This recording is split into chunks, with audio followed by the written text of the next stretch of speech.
നമുക്ക് സ്വർഗത്തിൽ പ്രവേശിക്കണമോ, നമ്മൾ പരസ്പരം സ്നേഹിച്ചേ മതിയാകൂ. അങ്ങനെ പരസ്പരം സ്നേഹമുണ്ടാകണമെങ്കിൽ അതൊരു മാർഗമായി പ്രവാചകൻ പഠിപ്പിക്കുന്നു. അവലാ അദുല്ലുക്കും അലാ ശൈഇൻ ഇദാ ഫഅൽതുമൂഹു തഹാബബ്തും. നിങ്ങൾക്കിടയിൽ പരസ്പരം സ്നേഹബന്ധമുണ്ടാകാൻ, നിങ്ങൾ പരസ്പരം സ്നേഹിക്കാൻ പറ്റിയ ഒരു വചനം നിങ്ങൾക്ക് ഞാൻ പഠിപ്പിച്ചു തരാം. അതെന്താണ്? അഫ്ശു സലാമ ബൈനക്കും.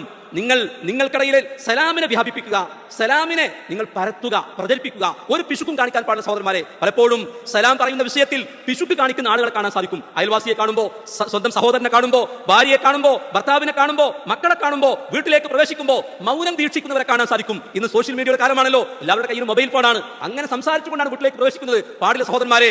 അസ്സലാമു അലൈക്കും വറഹ്മത്തുള്ളാഹി എന്ന് പറഞ്ഞുകൊണ്ട് വീട്ടിലേക്ക് പ്രവേശിക്കാൻ നമുക്ക് സാധിക്കണം. ശുദ്ധ ഖുർആൻ പറയുകയാണ്, ഇദാ ദഖൽതും ബുയൂതൻ ഫസല്ലിമു അലാ അൻഫുസികും തഹിയ്യതൻ മിൻ ഇൻദില്ലാഹ് മുബാറകതൻ ത്വയ്യിബ. നിങ്ങൾ വീടുകളിലേക്ക് പ്രവേശിക്കുകയാണെങ്കിൽ നിങ്ങൾ വീട്ടുകാർക്ക് സലാം പറയണം, നിങ്ങളുടെ മേൽ സലാം പറയണം. നിങ്ങളുടെ മേൽ എന്ന് പറഞ്ഞാൽ നിങ്ങൾ സത്യവിശ്വാസികൾ ഏകോദര സഹോദരന്മാരാകുന്നു. നിങ്ങൾ നിങ്ങളുടെ വീട്ടുകാർക്ക്, നിങ്ങളുടെ ബന്ധുക്കൾക്ക്, ആ വീട്ടിലുള്ളവർക്ക് സലാം പറയണം. എന്താണ് സലാം എന്ന് പറഞ്ഞാൽ? തഹിയ്യതൻ മിൻ ഇൻദില്ലാഹ്. സുബ്ഹാനല്ലാഹ്, അല്ലാഹുവിൽ നിന്നുള്ള ഒരു തിരുമുൾ കാഴ്ചയാണ്, അല്ലാഹുവിൽ നിന്നുള്ള ഒരു അഭിവാദ്യമാണ്.